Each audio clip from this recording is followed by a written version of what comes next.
They called her the fat girl no one wanted.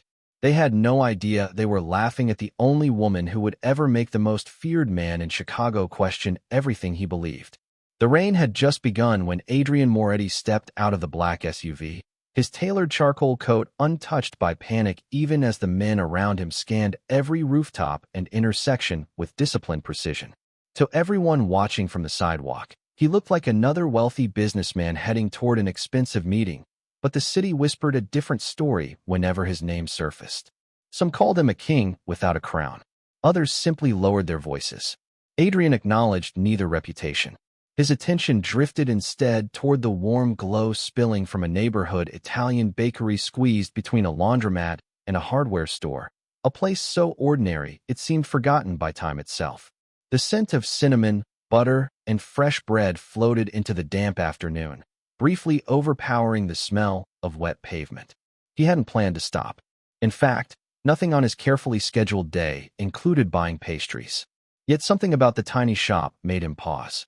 Inside, Emily Carter stood frozen behind the counter, staring in horror at a tray of chocolate croissants she had somehow managed to overbake for the third time that morning. Flour dusted her round cheeks, a streak of icing decorated one sleeve of her oversized apron, and a strand of blonde hair had escaped her ponytail, refusing to cooperate no matter how many times she blew it away with an exasperated sigh.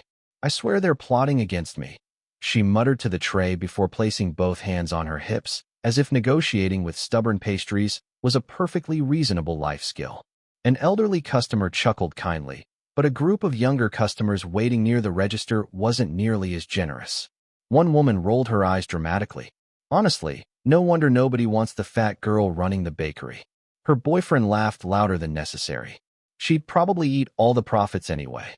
The words landed with practiced cruelty, the kind people tossed around when they assumed kindness carried no value. Emily's smile flickered for the briefest moment before she straightened another display of cookies with exaggerated care. "Well," she said softly, forcing a cheerful tone, "good news is the cookies survived. They always believe in me." The older customer smiled again. The younger group only laughed harder. Emily laughed too, but her eyes betrayed the exhaustion of someone who had spent years pretending insults bounced off harmlessly. At that exact moment, Adrian opened the bakery door. Every conversation seemed to hesitate for half a heartbeat. His presence carried a quiet gravity that required no announcement. His broad frame filled the entrance, raindrops sliding from dark fabric as tattooed fingers casually adjusted one cuff beneath his sleeve. His security detail remained outside, blending into the street while pretending not to watch every passing vehicle. Adrian surveyed the room with the same calm focus he brought into every negotiation, every business deal, every dangerous encounter. Yet instead of noticing the pastries or the decor, he noticed Emily kneeling to rescue a box of cupcakes she had accidentally knocked from the counter. "Not again," she whispered, cheeks turning bright pink as colorful frosting decorated the floor around her sneakers. Without thinking, Adrian crossed the room and picked up the last untouched cupcake before anyone stepped on it. Emily looked up, startled by polished shoes stopping beside her. "Oh no," she sighed dramatically. "Please tell me I didn't almost destroy your shoes too." Adrian studied her for a long second. Most people meeting his gaze looked away almost immediately. Emily didn't. Not because she was fearless, but because she was genuinely worried about someone else's shoes while kneeling in frosting. "They're fine," he answered quietly. Emily smiled with unmistakable relief. "That's honestly the best news I've had all day." Behind him, one of the customers whispered, "Even he looks disappointed." Another snorted, "Figures." Adrian heard every word. Emily pretended she hadn't. She accepted the rescued cupcake with both hands like someone receiving a priceless treasure instead of a slightly crooked dessert. "Thank you," she said earnestly. "I promise this one's only a little lopsided. Kind of like me." For reasons Adrian couldn't explain, the corner of his mouth almost moved. It was such a small change that no one else would have noticed. No one except the men waiting outside, who exchanged the briefest glance through the bakery window. They had seen their boss negotiate with politicians, billionaires, and rivals without revealing a single emotion. Yet somehow, inside a tiny bakery smelling of cinnamon and vanilla, A clumsy woman covered in flour had almost accomplished the impossible. Emily Carter had developed a remarkable talent over the years. She could trip over perfectly flat floors, forget where she placed her own phone while holding it in her hand, apologize to mannequins after bumping into them, and somehow make complete strangers smile even on their worst days. Every morning began exactly the same way. She unlocked the bakery before sunrise, tied on her faded blue apron, turned on the old jazz station that constantly faded in and out with static, and greeted the empty room with a cheerful, "Please be nice to me today." She always directed those words toward the antique oven that seemed determined to challenge her patience. Sometimes the bread came out perfect. Other times it looked as though it had survived a small natural disaster. She accepted both outcomes with the same crooked smile. Her boss, Mrs. Romano, often shook her head while pretending to be annoyed. "Emily, I have never met anyone who can burn one tray and create perfection on the next." Emily usually answered with a shrug. "Life enjoys keeping me humble." Despite the teasing, everyone in the neighborhood knew the truth. Emily remembered every regular customer's favorite pastry. She quietly slipped extra cookies into children's bags when their parents looked exhausted. She refused tips from elderly veterans living on fixed incomes, insisting that hearing their stories was payment enough. She even kept a small basket of dog treats beneath the counter because nearly every customer walking through the door had a four-legged friend waiting outside. The dogs adored her. Their owners usually did too. Unfortunately, not everyone saw beyond appearances. That afternoon, after the lunch rush finally slowed, Emily carried two heavy boxes toward the storage room. Halfway there, one sneaker caught the edge of a rubber floor mat. "Not today," she whispered hopefully. Gravity disagreed. The boxes tipped forward, dozens of paper cupcake liners floated into the air like colorful confetti, and Emily landed on the floor with an embarrassed laugh instead of a scream. "I meant to organize those anyway," she announced to nobody in particular. Mrs. Romano peeked around the corner, folded her arms, and sighed dramatically. "One day you are going to keep me young forever simply because my heart never gets a chance to relax." Emily grinned while gathering the scattered supplies. "See, I am providing free cardio." Even Mrs. Romano failed to suppress a smile. Across the street, inside the black SUV that remained parked longer than necessary, Adrian Moretti watched through the tinted window without realizing he had delayed his entire afternoon schedule. His driver cleared his throat politely.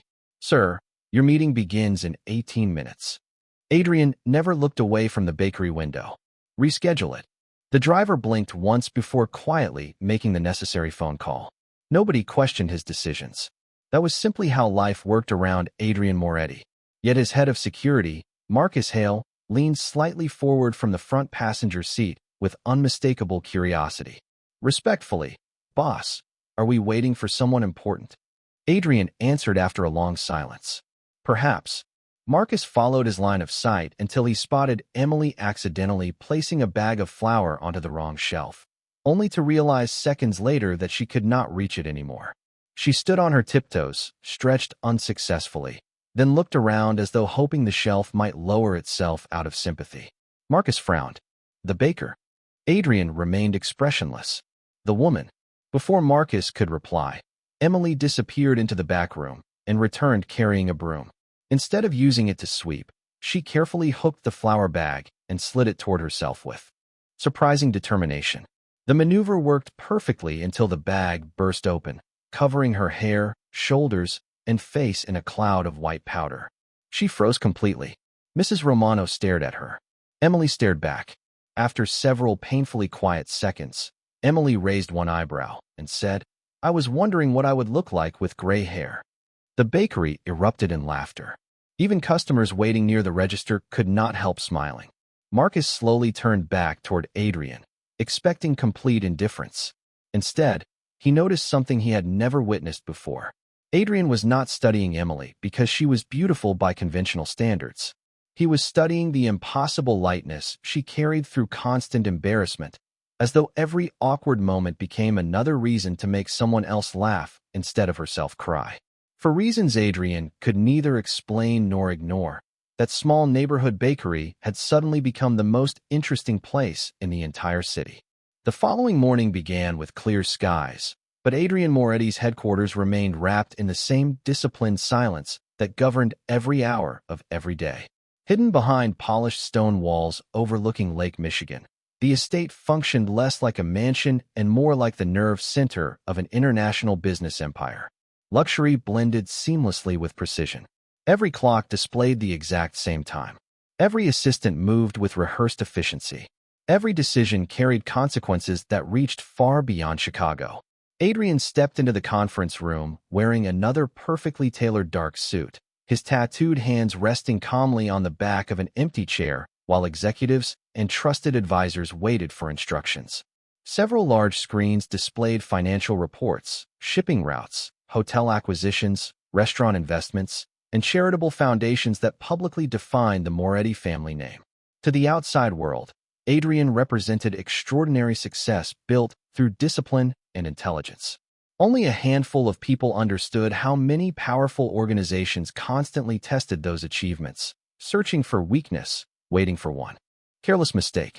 Marcus Hale entered carrying a digital tablet. "Everything is ready, sir." The Boston investors confirmed this afternoon. The council dinner remains scheduled for tomorrow evening. Security also completed the background reviews you requested. Adrian barely nodded before taking his seat. The meeting progressed exactly as expected. Contracts received approval. Expansion projects moved forward. Potential business partners were evaluated with calm efficiency. Yet several times Adrian's attention drifted toward the bakery receipt folded neatly inside his jacket pocket. It was an ordinary receipt for one blueberry muffin and one cup of coffee. He had kept it without realizing why. Marcus noticed the distraction. During a brief pause, he quietly asked, "Is something concerning you?" Adrian answered without looking up. "Have someone purchased the building across from Romano Bakery?" Marcus blinked once. "The vacant bookstore?" "Yes." "Do you intend to open another investment office?" Adrian remained silent for several seconds. Perhaps. Marcus had served Adrian for nearly 12 years. He recognized when his employer deliberately avoided explaining something. That alone made the request unusual. Meanwhile, several miles away, Emily arrived at the bakery carrying a paper bag almost as large as herself. She pushed open the front door using one shoulder because both hands were occupied. The moment she stepped inside, the bottom of the bag gave way. Lemons rolled across the floor in every direction. Emily closed her eyes for exactly 3 seconds before sighing. Freedom was apparently very important to them. Mrs. Romano laughed from the kitchen. "You bought 20 pounds of lemons. How did you tear the bag?" Emily looked genuinely puzzled. "I honestly wish I knew. It happened so confidently." A little boy waiting with his father giggled while helping collect the runaway fruit. Emily rewarded him with an oversized chocolate chip cookie. "You have officially been promoted to assistant lemon catcher." The boy stood a little taller. "Can I tell my mom that?" "Absolutely," Emily replied. "It is a very prestigious position." His father laughed all the way out. The door. Across the street, construction inspectors unexpectedly arrived at the abandoned bookstore. Measuring equipment appeared. Surveyors examined the roof. Contractors discussed renovation plans. Curious shop owners gathered outside wondering what expensive business would soon replace the dusty old building.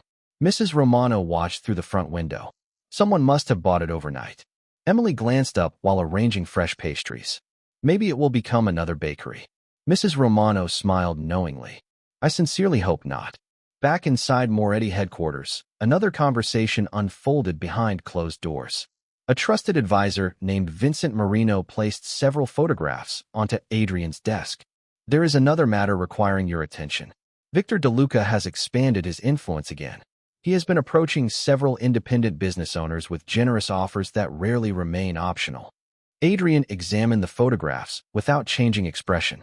Victor DeLuca had built a reputation through intimidation disguised as opportunity. Unlike Adrian, who believed stability created lasting influence, Victor preferred fear because it produced immediate obedience. Their disagreements had remained professional for years, but everyone understood that balance could change without warning. Vincent continued carefully. "We believe he is searching for leverage before the next council gathering." Adrian slowly closed the folder. "Then we will make certain he does not find any." Outside his office window, helicopters crossed the bright afternoon sky while the city continued its ordinary rhythm. completely unaware that invisible battles for influence were quietly unfolding above boardrooms, beneath polished conversations, and behind respectful smiles. At that same moment, Emily accidentally decorated her own apron with powdered sugar for the second time that day and burst into laughter before anyone else could. She never imagined that only a few blocks away, decisions involving powerful men, enormous fortunes, and dangerous ambitions were already beginning to reshape the simple little world she believed would never change. By Friday afternoon, the abandoned bookstore across the street no longer looked abandoned. Contractors moved in and out carrying measuring tools, fresh paint samples, and architectural drawings while curious neighbors invented a different rumor every hour. Some believed a luxury coffee shop was coming. Others guessed a private investment office. Emily happily contributed the least accurate theory of all. Maybe it is becoming a giant pet bakery, she said while carefully arranging blueberry muffins into neat rows. Mrs. Romano looked over her reading glasses. A bakery for dogs? Emily nodded with complete sincerity. They deserve cupcakes too. Without chocolate, of course. Safety first. Mrs. Romano laughed so hard she nearly dropped her clipboard. You always manage to surprise me. Emily shrugged. I surprise myself at least 5 times a day. She reached for a fresh pitcher of homemade raspberry lemonade, determined to make it to the display counter without another embarrassing accident. Halfway there, the front door chimed. She looked up instinctively. Adrian Moretti had returned. He wore a simple charcoal jacket over an open-collar white shirt, looking less like one of the city's most influential businessmen and more like someone quietly escaping an endless day of meetings. Even so, the atmosphere shifted the moment he entered. Outside, Marcus remained beside the SUV while another security agent casually observed both ends of the block without drawing attention. Inside the bakery, Adrian walked toward the counter with calm confidence. Emily smiled brightly. Welcome back. I promise nothing exploded today. Yet. Adrian almost smiled again. That sounds encouraging. Emily nodded proudly. I like setting realistic expectations. She lifted the lemonade pitcher to pour him a sample. At that exact second, a little girl sprinted toward the cookie display after spotting rainbow frosting shaped like unicorns. Emily instinctively stepped sideways to avoid bumping into the child. Her sneaker landed on a tiny patch of melted ice someone had unknowingly tracked inside. Time seemed to slow. The pitcher tilted. Emily's eyes widened in complete horror. Oh no, the bright pink lemonade splashed across the front of Adrian's expensive jacket before she could stop it. Silence filled the bakery. Even the jazz music suddenly seemed quieter. Emily stood frozen, still holding the empty pitcher. I can explain, she whispered before immediately shaking her head. Actually, I cannot. Gravity has been unusually committed to embarrassing me this week. Mrs. Romano covered her face with one hand. The customers watched nervously. One man quietly muttered, that jacket probably costs more than my car. Emily looked absolutely devastated. Please let me pay for the cleaning. Adrian glanced down at the stain, then back at Emily. Instead of inspecting the jacket, he noticed the tiny scrape on her wrist where she had instinctively shielded the little girl from the falling glass pitcher. Are you hurt? Emily blinked several times, convinced she had heard him incorrectly. Excuse me. Your hand. He gently nodded toward the scrape. Did the glass cut you? Emily looked down as though discovering the scratch for the first time. Oh, she laughed nervously. That happens a lot. My coordination and I have a complicated relationship. Adrian remained focused. Does it hurt? Emily smiled in genuine confusion. Not nearly as much as ruining your jacket probably hurts. Adrian slowly removed the damp jacket and handed it to Marcus, who had quietly entered after hearing the commotion. Marcus accepted it without a single complaint, although internally he wondered whether he had somehow entered an alternate universe. Adrian Moretti had never cared about damaged clothing. He cared about details. And right now the only detail holding his attention was whether Emily was all right. Mrs. Romano quickly brought over a small first aid kit. Before she could open it, Adrian took a bandage from the box and placed it on the counter in front of Emily. You should clean the scratch. Emily stared at him for a long moment before smiling with unmistakable warmth. Thank you. Most people would have worried about the jacket first. Adrian answered quietly. It can be replaced. Emily looked at the ruined fabric, then back at him. You know, she said thoughtfully, whoever Taught you manners deserves an award. Adrian did not answer immediately. Memories of his late grandmother briefly crossed his mind, along with the lessons she had repeated throughout his childhood. Respect people before possessions. The thought disappeared almost as quickly as it arrived. Emily carefully applied the bandage, then looked up with another embarrassed grin. For what it is worth, your second visit went only slightly better than your first. Adrian finally allowed the faintest smile to appear. I noticed. Neither of them realized that from a parked sedan farther down the street, an unfamiliar man wearing dark sunglasses had quietly photographed the entire interaction before sending the images to someone waiting elsewhere in the city. Within seconds, a single message appeared on another phone. Find out who the bakery girl is. Monday morning arrived with unusually perfect weather, and for reasons he refused to admit even to himself, Adrian Moretti adjusted his entire schedule before leaving home. 3 executive meetings were moved to the afternoon. A luncheon with investors disappeared from the calendar altogether. Marcus Hale studied the updated itinerary twice before finally asking the question everyone on the security team had been quietly wondering. Sir, should I notify the bakery that you are coming? Adrian looked up from the documents in his hands with complete composure. Why would you do that? Marcus wisely decided not to answer.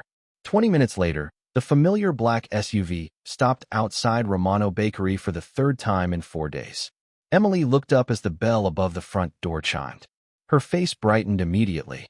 Your jacket survived, she announced cheerfully before he had the chance to speak. Adrian glanced at the fresh charcoal coat he was wearing.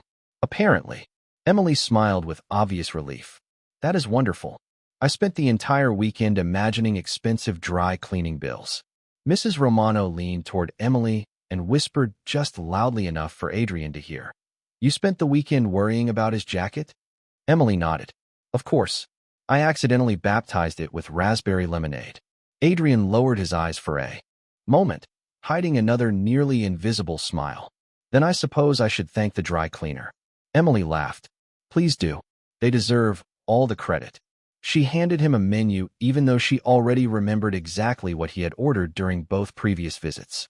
Would you like another blueberry muffin? Adrian noticed. You remembered. Emily tilted her head innocently. You are the only customer who drinks black coffee and always chooses blueberry instead of chocolate. My memory works surprisingly well. My balance, not so much.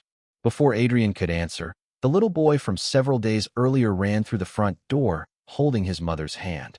The child immediately pointed toward Emily. Mom, that is the lemon captain. Emily burst into laughter. Assistant lemon catcher, she corrected gently. I received a promotion. The boy saluted with complete seriousness. Adrian watched the exchange in silence. Every person entering the bakery seemed happier after speaking with her. She greeted construction workers by name. She remembered birthdays without writing them down. She asked an elderly widow how her garden was recovering after last week's storm. None of it felt rehearsed. Kindness simply appeared to be her natural language. Across the room, Mrs. Romano quietly walked beside Adrian while Emily disappeared into the kitchen to retrieve fresh pastries. She has that effect on people, Mrs. Romano said softly. Adrian turned slightly. What effect? She reminds them that the world is not quite as cold as they thought. Adrian did not respond. He simply watched Emily emerge carrying a tray much too large for one person. Marcus, standing discreetly near the entrance, instinctively prepared himself for another accident. Emily managed exactly 4 confident steps before one oven mitt slipped from beneath the tray. The pastries tilted dangerously. Marcus inhaled sharply. Adrian stepped forward without hesitation and caught one side of the tray before everything fell. Emily stared at him in complete disbelief. You have remarkable timing. Adrian answered calmly. Or perhaps you consistently need assistance. Emily placed one hand over her heart in theatrical offense. I would like the record to show that I made it 4 whole steps. 5, Adrian corrected. Emily looked down thoughtfully as though calculating the distance. You know what? I will take the extra step. Personal growth is important. Even Marcus laughed quietly, surprising himself. Emily looked toward him with a bright smile. See? We are making progress. I finally made your serious friend smile. Marcus quickly cleared his throat, pretending nothing had happened. Adrian noticed every detail. His security chief almost never laughed while working. Yet Emily had accomplished it without trying. She thanked Adrian for helping with the tray before carefully arranging fresh pastries inside the display case. "I owe you one now," she said. Adrian raised an eyebrow. "You already tried paying for my jacket." "That was different." Emily pointed toward the tray. "This is officially a pastry rescue. I believe the proper reward is one free cinnamon roll." Adrian accepted it without argument. From the opposite side of the street, behind the dusty windows of the newly purchased bookstore, another pair of eyes quietly observed the cheerful conversation through binoculars. A man lowered the lenses and spoke into a phone with measured confidence. "It is confirmed. He keeps coming back. The woman is not an accident anymore." Hundreds of miles away, Victor DeLuca listened without interrupting. After a long silence, he replied with only one sentence. "Learn everything about her, but do not let Adrian know we are watching." As the call ended, the first invisible move in a much larger game had already been made.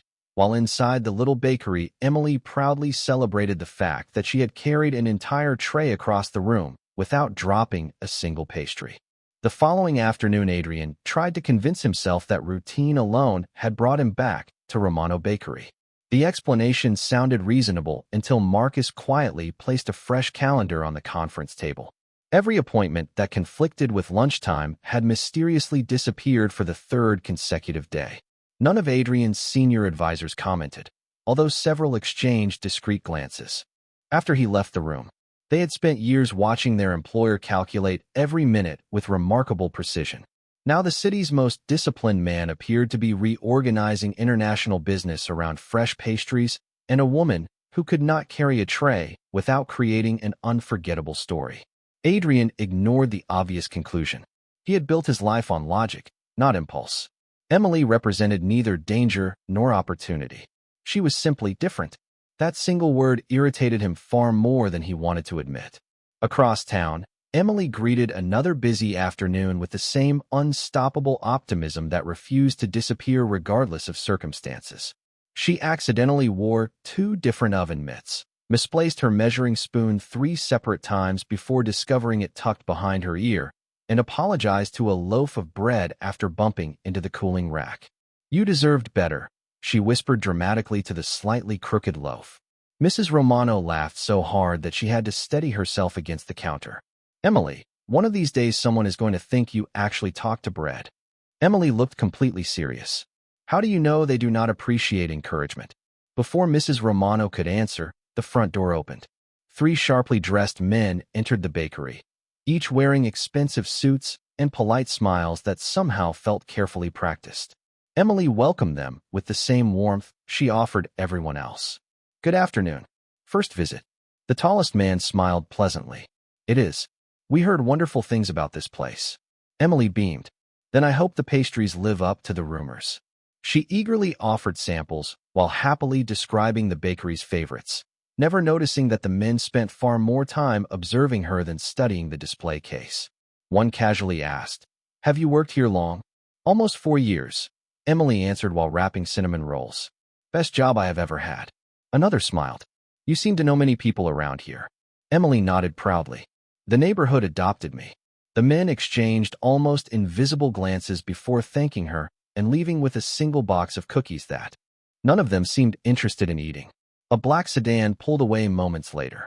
Inside, one of the visitors placed several photographs on the seat beside him. Every picture showed Adrian entering or leaving the bakery on different days. "She has no idea," he said quietly. Hundreds of miles away, Victor DeLuca examined the growing file with patient interest. "Tell me about the woman." "No criminal history. No unusual financial records. Lives alone in a modest apartment 6 blocks from the bakery. Volunteers twice a month at an animal shelter. Everyone describes her the same way." Victor looked up. "How?" "Kind. Clumsy. Trusting." Victor leaned back thoughtfully. Trusting people often attract attention without realizing it. Meanwhile, Adrian arrived only minutes after the mysterious visitors departed. Emily immediately waved from behind the counter. "Good timing. I successfully baked everything today without creating a disaster." Adrian looked around the bakery. "Everything?" Emily hesitated. "Well, almost everything." She pointed toward a slightly uneven apple pie. "That one and I had creative differences." Adrian glanced toward the front window where Marcus remained quietly alert. Something felt subtly different. Years of experience had trained him to notice changes most people overlooked. A parked sedan he had never seen before. Two unfamiliar pedestrians lingering a little too long. Reflections shifting in the glass across the street. Nothing openly threatening, yet enough to awaken instincts that had rarely been wrong. Emily noticed his expression change. Is everything all right? Adrian met her eyes for a brief moment before answering. Probably. She tilted her head with innocent concern. Probably is not a very comforting word. Without thinking, Adrian replied, Then let me try again. Everything is fine. Emily smiled immediately, accepting the reassurance without question. Watching her believe him so easily created an unfamiliar weight inside his chest. She trusted people with remarkable ease because she expected goodness before suspicion. Adrian had spent most of his adult life expecting exactly the opposite. As he accepted another cup of black coffee, he found himself confronting an uncomfortable realization. If the wrong people ever noticed Emily the way he had begun to notice her, her gentle view of the world would place her in danger long before she recognized it. For the first time in many years, Adrian silently hoped his instincts were wrong. Wednesday evening arrived with a cool breeze drifting through the streets of Chicago, and Romano Bakery remained as lively as ever. Emily hurried between the display cases carrying a fresh tray of warm cinnamon rolls while quietly reminding herself, slow steps. Nice and easy. She managed 6 careful steps before one shoelace somehow tangled around the other. She froze immediately. No, she whispered to her own feet. We talked about this. Instead of falling, she performed an awkward little shuffle that somehow carried her safely to the counter. 2 customers burst into laughter, and Emily threw both hands into the air with exaggerated celebration. New personal record. Even Mrs. Romano applauded dramatically from the kitchen. The cheerful moment faded when the bakery door opened, and the same 3 well-dressed strangers from the previous afternoon returned. They smiled politely again, ordered coffee they barely touched, and quietly observed the room while pretending to discuss business. Emily noticed nothing unusual. Welcome back, she said brightly. You must really like our pastries. One of the men smiled warmly. Our employer enjoys finding places with genuine people. Emily nodded enthusiastically. Well, you definitely found genuine. Fancy is not really our specialty. She accidentally picked up the wrong pastry box before laughing at herself. See? Exhibit A. The men exchanged another subtle glance. She truly had no idea they were studying every expression, every habit, every conversation. Across town, Adrian ended an executive meeting 20 minutes early after receiving a brief message from Marcus. The report contained only one sentence. The same visitors returned. Adrian stood without another word, collected his jacket, and headed toward the waiting SUV. Marcus looked over from the driver's seat. I thought you would want to know. Adrian answered quietly. You were right. During the drive, neither man spoke much. Marcus finally broke the silence. Do you think they belong to Victor? Adrian watched the passing traffic through the window. I do not believe in coincidences. Meanwhile, Emily finished serving the mysterious customers. As they prepared to leave, the oldest among them paused beside the counter. Miss Carter, we are hosting a private tasting event tomorrow evening. Our employer appreciates local talent. We would be honored if you attended. Emily blinked with genuine surprise. Me? Of course. We would even arrange transportation. Emily laughed nervously. That is very kind, but I am probably the least glamorous guest you could invite. Our employer values authenticity. Emily scratched the back of her neck thoughtfully. Can I think about it? Naturally. The man handed her an elegant business card containing only a name, a phone number, and the address of an upscale hotel ballroom before leaving with the others. Emily looked down at the card. That is unexpected. Mrs. Romano stepped beside her. Do not make any decisions until we know who they are. Emily smiled reassuringly. They seem nice. Mrs. Romano sighed. Sometimes that is exactly what worries me. At that exact moment, Adrian entered the bakery. His eyes immediately moved from Emily to the business card still resting in her hand. He did not miss the unfamiliar luxury sedan pulling away from the curb outside. Emily brightened the instant she saw him. Perfect timing. I have exciting news. Adrian approached calmly, although every instinct urged caution.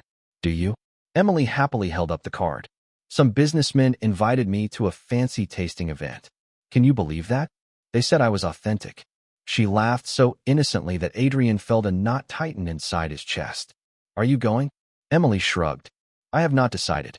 It sounds fun, but I do not even own clothes fancy enough for a ballroom. Adrian extended his hand. May I see the invitation? Emily placed the card into his palm without the slightest hesitation. The moment Adrian read the address, his expression changed almost imperceptibly. Marcus recognized it immediately from over his shoulder. The hotel belonged to a company quietly controlled by Victor DeLuca's organization.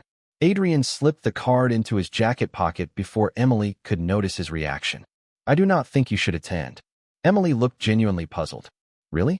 Why? Adrian searched for an answer he could safely give. He could not tell her that powerful people sometimes disguise dangerous intentions behind polished smiles. He could not explain invisible rivalries she had never imagined. After a long silence, he simply said, because I have a bad feeling. Emily studied his face carefully. For the first time since they had met, she did not laugh.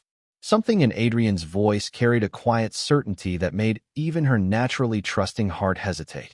Emily spent the rest of the evening thinking about Adrian's warning. It lingered in her mind long after the bakery closed, long after she had washed the last mixing bowl and locked the front door. As she walked toward her apartment carrying a paper bag filled with leftover rolls that she planned to donate the next morning, she caught herself pulling the elegant invitation from her pocket again. It certainly looked legitimate. Thick cream-colored paper, embossed lettering, a luxury hotel she had only seen in magazine advertisements. Everything about it suggested opportunity rather than danger. Maybe he is just being overprotective, she whispered to herself before immediately laughing. Why would he be overprotective? Emily, you are inventing fairy tales again. She tucked the card away and continued home, completely unaware that a silver sedan remained 2 blocks behind her at the exact same speed. The following morning, Adrian arrived at Moretti headquarters earlier than usual. He had barely stepped into his office before Marcus entered carrying a folder. We traced the invitation, he said quietly. Adrian already knew the answer before opening it. Victor. Marcus nodded. The ballroom reservation is genuine, but none of the event organizers can identify the company supposedly hosting the tasting. The entire event appears to exist only on paper. Adrian slowly closed the folder. It was never about pastries. Marcus folded his arms. Then why invite her? Adrian walked toward the large window overlooking the city. Because Victor believes she matters to me. The words settled heavily between them. Marcus remained silent for several seconds before asking the question Adrian had carefully avoided asking himself. Does she? Adrian did not answer. Instead, he watched the morning traffic moving far below, but his silence revealed far more than any explanation could have. Meanwhile, Emily's day began exactly as every other day seemed to begin. She dropped 1 egg before breakfast, apologized to the carton for disappointing its remaining occupants, then hurried toward work wearing 2 different socks without realizing it until nearly lunchtime. Mrs. Romano noticed immediately. Emily. She looked down. Oh. She sighed dramatically. I was wondering why one foot felt more fashionable than the other. Customers nearby laughed, and Emily bowed as though she had intentionally performed a comedy routine. Even during busy hours, she somehow managed to brighten the room. Shortly after noon, an elderly man entered using a wooden cane. Emily immediately recognized him. Mr. Henderson, your apple turnover is already waiting. The old man smiled warmly. You remembered. Of course. You told me it reminds you of your late wife's recipe. His eyes softened with gratitude. You remember everything that matters. Emily shrugged shyly. Only the important things. Across the street, inside the renovated bookstore that now served as a discreet Moretti office, Adrian observed the bakery through tall windows while reviewing security reports. Construction workers still moved furniture inside, giving him the perfect reason to remain nearby without attracting attention. Marcus approached carrying a pair of binoculars. There is something else. Adrian looked up. Go on. One of Victor's people has remained on this block since dawn. Adrian accepted the binoculars and quickly located the unfamiliar man pretending to read a newspaper from a park bench. His attention never left the bakery entrance. Adrian lowered the lenses slowly. He is waiting. For Emily, Marcus asked. Adrian shook his head. No, Marcus frowned. Then for what? Adrian's expression hardened as another possibility suddenly became clear. For me. At almost the exact same moment, Emily stepped outside carrying a small paper bag. She crossed the street toward the park where she often fed birds during her lunch break. As she approached a bench, she noticed the unfamiliar man struggling to tie one loose shoelace while balancing a cup of coffee. Without thinking twice, she smiled warmly. Hold on. I can help before everything falls. The man looked up, briefly surprised by her kindness. Emily reached for the coffee first, but the lid popped loose in her hands. Oh goodness. Coffee splashed harmlessly across the sidewalk instead of onto the man's suit. Emily covered her face with both hands. I cannot believe I did it again. The stranger stared at her for several seconds before unexpectedly laughing. It is only coffee. Emily looked relieved. Thank you for being nice about it. I seem to have declared war on beverages this week. From the bookstore window, Adrian watched the entire exchange. Relief arrived only after he confirmed the coffee spill had remained exactly that. Yet something far more important had revealed itself. Victor's man had not approached Emily. He had simply remained exactly where Adrian could see him. It was never Emily they wanted to test. She had become the mirror they were using to measure Adrian's reactions. And for the first time, he understood the dangerous truth. Victor was not hunting an ordinary woman. He was hunting the only weakness Adrian had never realized he possessed. Adrian left the bookstore office before sunset, but instead of returning to headquarters, he instructed Marcus to take the long route through the neighborhood surrounding Romano Bakery. He wanted to understand something that could not be measured in reports or surveillance photographs. From the back seat, he quietly watched Emily through the bakery window as she swept the floor after closing time. She danced absent-mindedly to music only she could hear, using the broom as though it were a microphone before catching her own reflection in the glass, and laughing in embarrassment. Moments later, she noticed a young mother struggling to calm a crying toddler outside. Without hesitation, Emily opened the bakery door, disappeared inside for only a few seconds, then returned carrying a warm cinnamon roll decorated with colorful icing shaped like a smiling bear. The little boy immediately forgot his tears. Emily grinned triumphantly and whispered something that made both mother and child laugh before waving goodbye, as though she had known them for years. Adrian remained silent throughout the entire drive home. Marcus finally glanced into the rearview mirror. You have been watching her for nearly an hour. Adrian answered honestly. I know. Have you figured out why? Adrian looked out the window again. Not yet. The following morning, Emily discovered a plain white envelope resting beside the bakery's front door. Assuming it belonged to one of the suppliers, she carried it inside and opened it while balancing a tray of fresh muffins. A handwritten note simply read, "Thank you for always making this neighborhood brighter." Beneath the message sat a donation receipt showing that someone had anonymously paid the adoption fees for every senior dog at the local animal shelter where Emily volunteered twice each month. She covered her mouth in complete disbelief. "Mrs. Romano," she called excitedly. "Look at this." Mrs. Romano carefully examined the receipt before smiling. "Someone knows how much those animals mean to you." Emily's eyes filled with happy tears. "I wish I knew who it was." Across town, Adrian quietly signed another page confirming the anonymous donation before sliding the paperwork back across his desk. Marcus studied him with growing curiosity. "You did not even tell her." Adrian calmly shook his head.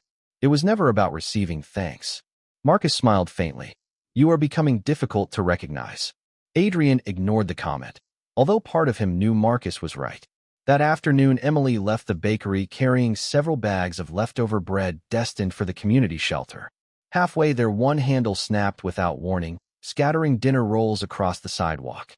"Seriously?" she sighed at the sky. "Can we please finish one trip without a dramatic performance?" Before she could gather everything, two teenage boys who had been skateboarding nearby hurried over to help. One of them laughed kindly. "You are the bakery lady. You always give us the cookies with too much frosting." Emily smiled. "They are called experimental recipes." Within seconds, every roll had been collected. None of the teenagers accepted the few dollars Emily tried to offer. "You helped my grandma last winter," one of them explained. "This is our turn." As they disappeared down the street, Emily stood quietly smiling, never realizing that every small act of kindness she had offered over the years had quietly built an invisible family around her. From the opposite sidewalk, Adrian watched the scene unfold without stepping forward. He had originally intended to escort her the rest of the way after noticing another unfamiliar vehicle lingering nearby. Instead, he found himself witnessing something unexpected. Emily had never been alone at all. The neighborhood itself protected her because she had spent years protecting everyone else's hope in simple, ordinary ways. Even so, Adrian's attention shifted toward the parked sedan still waiting across the intersection. The same unfamiliar driver remained inside, pretending to read a newspaper while occasionally glancing toward Emily. Adrian recognized the pattern immediately. The surveillance had become more patient, more careful, more deliberate. He quietly called Marcus. Increase observation around the bakery. Marcus did not ask why. Understood. Adrian ended the call and looked once more toward Emily, who had somehow managed to trip over absolutely nothing while waving goodbye to the teenagers. She caught herself at the last possible second, burst into laughter, and bowed dramatically toward the empty sidewalk as though an invisible audience had applauded the performance. Adrian felt an unfamiliar warmth rise despite the growing concern in his mind. Victor's people were becoming more interested every day, yet Emily continued living exactly as she always had, completely unaware that every smile she shared now carried consequences reaching far beyond the little bakery she loved. The city looked peaceful beneath the golden light of late afternoon, yet Adrian Moretti had learned long ago that danger rarely announced itself with noise.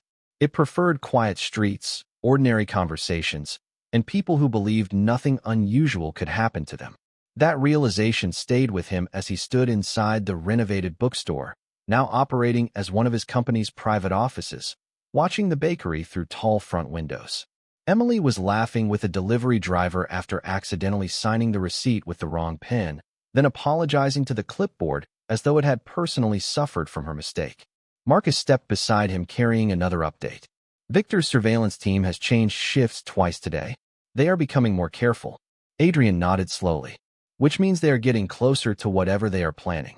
Marcus hesitated before asking, "Should we move her somewhere safer?" Adrian remained silent. The suggestion sounded logical, yet something about it felt deeply wrong. Emily valued her independence more than she realized. She loved her routine, her neighbors, the bakery, the familiar sidewalks, and the ordinary life she had built through years of quiet perseverance. Taking that away without explanation would frighten her far more than protect her. "Not yet," Adrian finally answered. "If we move too early, Victor will know we understand his strategy." Marcus accepted the decision, although concern remained obvious in his expression. At the bakery, Emily had just finished arranging fresh fruit tarts when the neighborhood power briefly flickered. The lights dimmed for only a second before returning. "Well," she announced dramatically to the customers, "that was exciting. I almost became a professional candlelight baker." A few people laughed. Mrs. Romano simply shook her head with affectionate amusement. "You can find comedy anywhere." Emily smiled. "Life gives us enough reasons to worry. Someone has to balance the scales." A few minutes later, she noticed an elderly woman struggling with several heavy grocery bags outside. Without hesitation, Emily hurried toward the door. "Mrs. Ellis, wait right there." She grabbed 2 bags before the woman could protest. "These potatoes look like they have declared war on you." Mrs. Ellis laughed warmly. "You are too kind." Emily carefully carried the groceries across the street, never noticing the black sedan parked farther down the block. Inside the vehicle, one of Victor's observers quietly photographed every movement before sending another report. The response arrived less than a minute later. "Continue watching. Do not approach." Adrian happened to see Emily helping Mrs. Ellis through the bookstore window. Without thinking, he stepped outside and crossed the street. Emily nearly collided with him while backing away from the front porch after setting down the grocery bags. "Oh," she laughed nervously. "Good thing you were standing there. I almost introduced your shoes to another exciting adventure." Adrian glanced toward the grocery bags. "Helping someone again?" Emily looked genuinely confused by the question. She needed help, as though no further explanation could possibly exist. Adrian admired that simplicity more than he wanted to admit. Emily suddenly narrowed her eyes playfully. "Can I ask you something?" "Of course. Do you secretly own an office around here?" Adrian paused for the briefest moment. "Why would you think that?" Emily pointed toward the renovated bookstore. "Because I keep seeing you near it, And unless you really, really love blueberry muffins, I started wondering. Adrian almost smiled. That is a reasonable observation. Emily folded her arms triumphantly. See? People think I miss everything because I trip over sidewalks, but I notice more than they expect. Her words lingered in Adrian's mind. She noticed more than people assumed, yet she still chose kindness before suspicion. Before he could respond, Emily reached into a paper bag she was carrying. I almost forgot. She handed him a neatly wrapped cinnamon roll tied with blue ribbon. This one is not payment for saving pastry trays or surviving lemonade. I simply wanted to say thank you for worrying about me the other day. Adrian accepted the small package with surprising care. You did not have to do that. Emily shrugged. Maybe not. But gratitude should never wait for a special occasion. She smiled, waved goodbye, and hurried back toward the bakery. Halfway across the sidewalk, she suddenly stopped, turned around, and called out, "Oh, and do not forget to eat it today. Cinnamon rolls become grumpy if people ignore them." Adrian watched her disappear through the bakery door before looking down at the warm pastry in his hands. Marcus quietly approached from behind after observing the entire conversation. "She gave that to you?" Adrian nodded once. Marcus smiled faintly. "Then I think Victor is not the only person studying someone very carefully." Adrian looked back toward the bakery window where Emily was already laughing about another harmless mistake with a customer. For the first time in years, the most complicated decision before him had nothing to do with business, influence, or strategy. It was whether protecting the brightest person he had ever met meant staying close enough to guard her or walking away before his own world placed her in even greater danger. The following morning, Adrian arrived at the renovated bookstore before sunrise, but instead of reviewing contracts or financial reports, he found himself staring at the untouched cinnamon roll Emily had given him the previous afternoon. The blue ribbon still rested neatly beside the empty plate on his desk. He had eaten every last bite before midnight, something Marcus quietly noticed without saying a word. The overnight team reported no unusual activity, Marcus finally said while placing several folders on the desk. Victor's observers disappeared sometime after midnight. Adrian slowly looked up. That worries me more than if they had stayed. Marcus understood immediately. When experienced people stopped watching, it often meant they had already learned what they wanted. At Romano Bakery, the day began with controlled chaos. A local elementary school had placed a large order for a charity fundraiser, and every available surface seemed covered with cookies, cupcakes, ribbons, and handwritten thank you cards. Emily hurried from one table to another carrying boxes almost as tall as herself. "If anyone asks," she announced dramatically, "I absolutely know what I am doing." Mrs. Romano smiled. "Should I be concerned?" Emily pretended to think very seriously. Maybe just a tiny amount. Seconds later, she accidentally bumped a stack of empty pastry boxes. They tumbled around her like oversized playing cards. Emily looked at the ceiling and sighed. "I would like to officially apologize to gravity for constantly underestimating its commitment." The volunteers helping inside the bakery burst into laughter before quickly gathering the scattered boxes. Emily thanked every single person individually, making each helper feel as though they had rescued the entire bakery instead of a few pieces of cardboard. Shortly before noon, a luxury black sedan stopped quietly outside. Adrian stepped inside, carrying nothing more than a simple paper bag. Emily immediately smiled. "Please tell me you did not come here because you heard I was battling pastry boxes again." Adrian calmly handed her the bag. "Actually, I came to return something." Emily opened it carefully. Inside rested a brand new blue ribbon, almost identical to the one she had tied around the cinnamon roll. Attached was a handwritten note. "Thank you." The cinnamon roll never had a chance. Emily stared at the note before laughing softly. "You kept the ribbon?" Adrian nodded once. It seemed worth saving. Emily looked genuinely touched. "Nobody has ever returned ribbon before." Adrian answered honestly. "Nobody ever gave me one." For several quiet seconds, neither of them spoke. Even the busy bakery seemed to fade into the background. Mrs. Romano watched from across the room with an expression somewhere between surprise and hope. Before Emily could say another word, a cheerful voice interrupted from the doorway. "Miss Carter, your delivery truck is here." Emily excused herself and hurried outside with two volunteers. Adrian instinctively followed a few steps behind. his attention shifting toward the unfamiliar delivery driver waiting beside the truck. Everything appeared perfectly ordinary until the driver suddenly glanced toward the opposite side of the street. Adrian followed the movement and immediately noticed two unfamiliar men standing near the corner, pretending to study a city map while carefully watching the bakery entrance.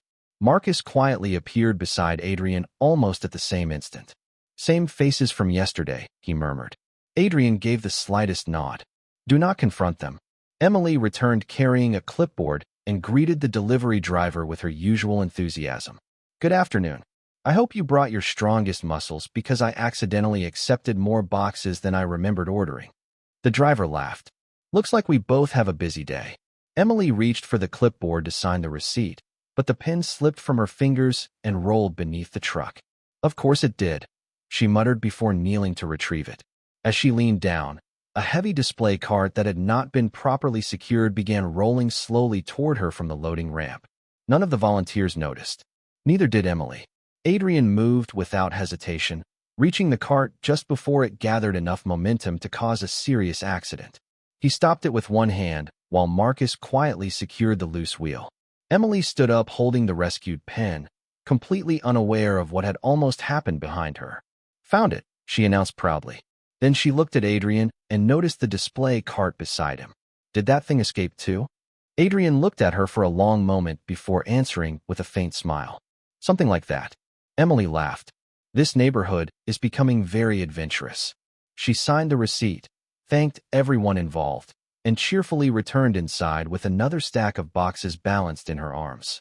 Adrian remained standing near the loading area, watching her disappear through the bakery door while a single realization settled heavily in his mind. Emily believed the world was full of harmless accidents because kindness had always been her first instinct. He, however, could now see the lines separating coincidence from calculated opportunity becoming thinner with every passing day, and protecting her without destroying the joyful innocence that made her extraordinary was proving to be the most difficult challenge he had ever faced. That evening, the lights inside Romano Bakery glowed a little longer than usual. The charity fundraiser had been a success. The last customer had gone home smiling, and only the comforting aroma of fresh bread lingered in the quiet room. Emily wiped the front counter while humming softly to herself, completely unaware that across the street Adrian stood inside the second-floor office of the renovated bookstore, watching the familiar scene through rain-speckled glass. Marcus entered without making a sound. "Victor's people have withdrawn from the neighborhood," he reported. Adrian did not turn around. "No," Marcus frowned. "Our team has confirmed it." Adrian slowly folded his arms. "They have not disappeared. They simply no longer need to watch openly." Marcus understood the implication immediately. They already know enough. Adrian remained silent. That silence lasted long enough for Marcus to ask the question that had weighed on everyone's mind. "What are you going to do?" Adrian finally looked away from the bakery window. "I have spent years making certain nobody could ever use another person to reach me." Marcus waited. "And now?" Adrian lowered his eyes briefly before answering with complete honesty. "Now I am no longer certain that is possible." Across the street, Emily finally finished cleaning and carried a small box toward the back door. Inside were pastries that had not sold during the day, carefully wrapped for the overnight staff at the neighborhood hospital. Mrs. Romano smiled as she locked the register. "You could take those home for yourself once in a while." Emily laughed. "If I ate everything I wanted to, they would have to widen every doorway in Chicago." Mrs. Romano shook her head affectionately. "You always make jokes before anyone else can." Emily's smile softened. "It is easier that way sometimes." The older woman looked at her carefully. "You know you do not have to pretend to be cheerful every minute." Emily paused for a moment before quietly answering, "I know. But when I make someone else smile, I forget the days people tried to convince me I was not enough." Mrs. Romano gently squeezed her shoulder. "Those people were blind." Emily smiled again, this time without joking. "Maybe. But I have a wonderful life now. I have this bakery. I have neighbors who care about me. I have more cinnamon rolls than any reasonable person should ever own. I think I am doing all right." Neither woman noticed Adrian quietly walking away from the bookstore after overhearing those words through the slightly open delivery entrance. Every sentence settled deeply inside him. She had built happiness from ordinary things while he had spent years surrounding himself with extraordinary success that somehow never felt as peaceful. Later that night, Adrian returned to Moretti headquarters and requested a private meeting with his senior advisors. Vincent Marino arrived first, followed by Marcus and two longtime executives. No financial reports appeared on the table. No contracts waited for signatures. Adrian simply looked at the people who had stood beside him for years. "Beginning tomorrow," he said calmly, "increase charitable investments in the West Side neighborhoods." Vincent nodded. "Any specific reason?" Adrian answered without hesitation. "Because we have ignored people who deserved more attention." Marcus recognized the deeper meaning but remained silent. After the meeting ended, Adrian stepped onto the terrace overlooking the city skyline. His grandmother's words echoed once more inside his thoughts. Respect people before possessions. For years he believed he had honored that lesson through responsible leadership and disciplined decisions.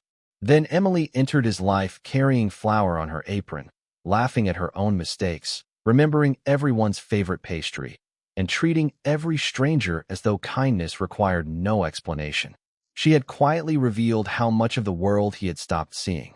The following morning, Emily unlocked the bakery just before sunrise and immediately noticed a small flower pot resting beside the entrance. Bright yellow daisies bloomed above a handwritten card that simply read, "For the window that makes the street brighter every morning." No signature appeared anywhere. Emily looked around the empty sidewalk with complete confusion before carefully carrying the flowers inside. "Mrs. Romano admired them warmly. Do you have a secret admirer?" Emily laughed so hard that she nearly dropped the pot. "If I do, they clearly have terrible eyesight." She placed the flowers in the front window where the morning sunlight immediately illuminated every bright yellow petal. Across the street, Adrian watched from the bookstore office with the faintest smile as Emily happily rearranged the display to give the flowers the best possible view. She never guessed who had left them there, and Adrian found that strangely comforting. Some gifts did not need names. Some feelings did not need words. Yet as he looked toward the cheerful little bakery once more, he finally accepted the truth he had resisted for weeks. The greatest risk he had ever faced was not losing influence, wealth, or reputation. It was allowing someone with a gentle heart to matter so much that her happiness had quietly become part of his own. 3 months passed, and the little corner bakery became brighter than ever. Fresh flowers greeted customers every Monday morning. The front window overflowed with handmade pastries, cheerful decorations, and photographs from neighborhood charity events. Emily never discovered who kept paying for anonymous improvements around the shop. A new refrigerator arrived with no return address. The children's reading corner suddenly received beautiful wooden shelves. Even the animal shelter where she volunteered somehow found enough funding to renovate every kennel. Whenever anyone asked who the generous donor might be, Emily simply smiled and answered, "Maybe kindness finally decided to start investing." Mrs. Romano laughed every single time.